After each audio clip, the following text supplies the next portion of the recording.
here in the island of Manhattan in our new Studio F. Come on in. Cool new camera angles from... That is a great song by Toby Keith, by the way. Good morning. Good morning, everyone. Sandra Smith is here. Thanks for having me here. She's been fielding a lot of angry tweets and emails about being a helicopter mom because she doesn't let her kids drink from the garden hose. She doesn't. Unbelievable. Too many germs. Too many germs. I was just saying I was well aware that it has been said that it's not safe to drink from the garden hose. Well, we had a doctor on earlier who said it's not safe. And I backed up my point. It's totally safe. Fellow non-garden hose drinker Ed Henry joins us now. Wait, why have you guys, I've been listening. You guys, why are you picking on Sandra all morning? Thank you, Ed. frankly, Hi, Ed Henry. We're just doing what America wants to do. She's a good Good friend. morning to you. Abby goes away for a couple of days, and you decide to pick on Sandra. I know. You didn't Enough answer is it. enough. Did you drink from the fire hose or not as a kid? The garden hose. Garden fire. Fire hose. I did drink from the garden hose as a kid. I have not done it as an adult. I learned my lesson. That's what we have to blame. Look, he turned out all right. Yeah. Well, Somewhat. all right. Ed, good to see you this morning. Let's talk some politics. Last night we had some news. Attorney General Jeff Sessions is going to Capitol Hill on the 13th of June to testify, something we weren't sure if he was going to do, and now he is. Here's his letter that he sent out last night in response to the James Comey testimony. In light of reports regarding Mr. Comey's recent testimony before the Senate Select Committee on Intelligence, it is important that I have an opportunity to address these matters in an appropriate forum. Your thoughts? Yeah, I think this is a great opportunity for the administration to put somebody out there who's tough, who knows these senators. Jeff Sessions just spent a couple of decades in the Senate. He's now the Attorney General. He has a chance to stand up for the administration, number one, but maybe just as importantly, stand up for himself and clear the air here. Because remember, more of the residue from the Comey testimony and allegations is that we've been told that in private session, after the public session that the world saw, James Comey claimed that there may have been a third meeting that Jeff Sessions had with the Russian ambassador and did not disclose. If that's true, that could be a problem. On the other hand, we've also, heard these kind of somewhat ridiculous allegations that he lied, Jeff Sessions, on his security clearance. He didn't disclose all diplomatic meetings. And then after those initial reports, we heard, well, wait a second, the FBI agent who was advising Jeff Sessions about that paperwork said he didn't need to fill all of that out and that he didn't need to disclose. So a lot of this has been hyped up, trumped up, if you will. This is a chance for Jeff Sessions to clear the air. And a lot of people in the left-wing media thought that these testimony last week would lead to more Russia conversation, more collusion, what unfolds next. Instead, the focus has been very heavily on Jim Comey. What did he say? When did he say it? Who did he tell? We had Dan Bongino on the program earlier, and he said, when we look at where this narrative is going, you got to look at Jim Comey. Take a listen to what he had to say. Yeah.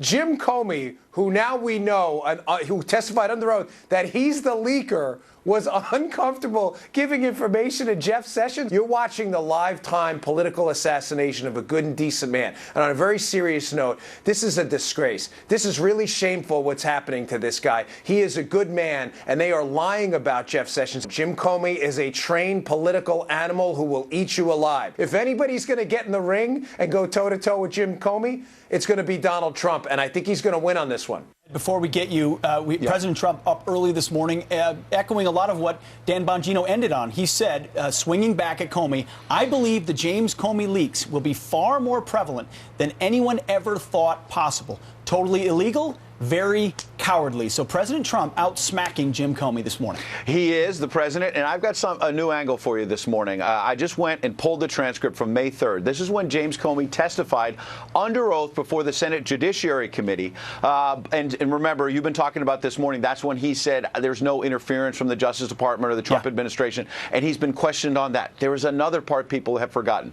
Chuck Grassley, the top Republican there, said at one point, Director Comey, have you ever been an anonymous source in news reports about matters relating to the Trump investigation or the Clinton investigation? Comey, under oath, never.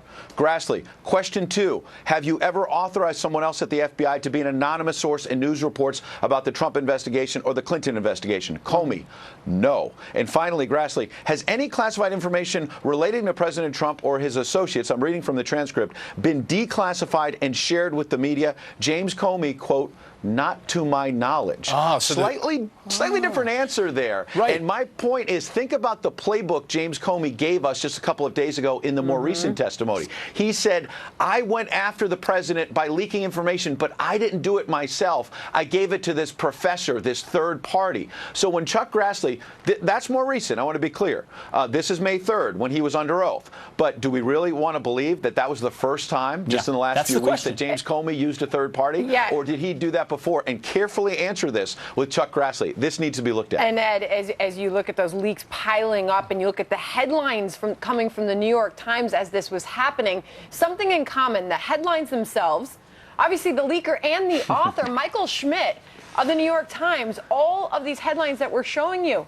And they all look good for good for Director Comey, all bad for President Trump, and none of the stuff that helps President Trump ever got leaked out to this reporter. Where could it be coming from? Pete, you hit it exactly what I was going to say, which is that the other common thread, Sandra, is, in addition to what you're saying about the dates and the reporter, is that they all make James Comey look good. How is he's portrayed in these stories as the white knight, standing up for truth, justice, and the American way. And we're to believe he had nothing to do with this, as he claimed on May 3rd, under oath to Chairman Grassley. I haven't been involved in any of these leaks. That was only May 3rd. That's just over a month ago. I think there's going to now be a real effort by the Trump White House to go back and look at where a lot of this information has been leaking. Well, the Democrats really are hurting right now. And now the President Trump they're hurting. Piling on right now. It's like hitting somebody when they're concerned. down, right? It's really, really sad. But Pete's this morning, sad, yeah. he's tweeting this: the Democrats have no message, not on economics, not on taxes, not on jobs, not on failing Obamacare. They are only obstructionists. They don't have any message. And the media now rushing to defend Kirsten Gillibrand's cursing comments. You saw her the other day. She was swearing. This seems to be part of the new plan. Take a listen if you missed this. Yeah. Any of these promises. No. No. Instead, sorry. I understand this is a younger audience. It's okay. Fundamentally, if we are not helping people, we should go home. All right, so the Washington Post coming out and defending her now. They went through, this is journalism, Ed. You should take a note out of it, what the Washington Post is doing. Here is an article they wrote about this. She talked about having anxiety, dreams, shortly after the inauguration and stressing over not responding to a friend's daughter who tried to sell her Girl Scout cookies. Oh, my God, I've got to effing order those cookies, end quote. So, Ed, the criticism of her was that her and others are suddenly using salty language to look tough, cherry-picking it. And the Washington Post saying, no, she's just a swearer, a frequent swearer. Yeah, they're rushing to her defense. I do find it funny, by the way, Pete, because you and I have worked together a lot, that you're talking about salty language. That's interesting to me. But, we've worked very closely together. Places. 5 a.m. preparing for the show together. So, and I've done some of that, too. So I'm just teasing you. Yeah, anything related to food and Pete Hegseth talking cookies. But by the way, Ed Henry, when we're talking about these tweets coming from the president, as we noted, they're coming just minutes ago. He's also pointing out that the media is not covering the economy and the impact of him rolling back these key regulations and the effect that it's having on the economy, the miners, the energy sector. Yeah. He points out that the Dow is up 16% since Election Day. That is fact. We are looking at a record for the U.S. stock market. Yeah, and I think the president is right as well when he calls the Democrats obstructionists. This is an objective fact. This is not an opinion. They tried to block basically every one of his cabinet picks. They've been doing that from day one. Legislation, anything he wants to do, they are trying to block it at every turn. Chuck Schumer talked, during the transition. He'd work with the president on infrastructure. There'd be all kinds of things. They're both from New York. He hasn't lifted a finger for this president. That's just a fact. Democrats don't want to admit that, but it's a fact. But I think it's also a fact that may not be comfortable to Trump supporters.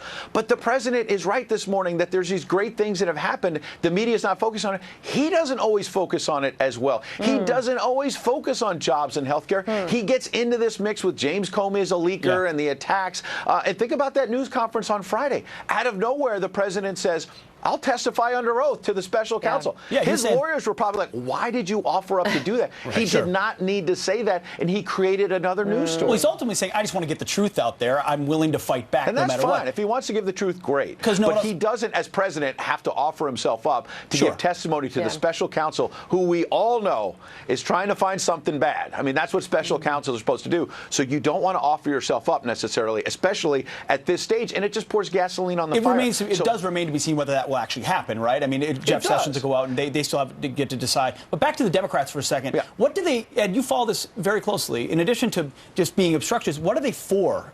You're on Capitol Hill. What are they actually trying to advance?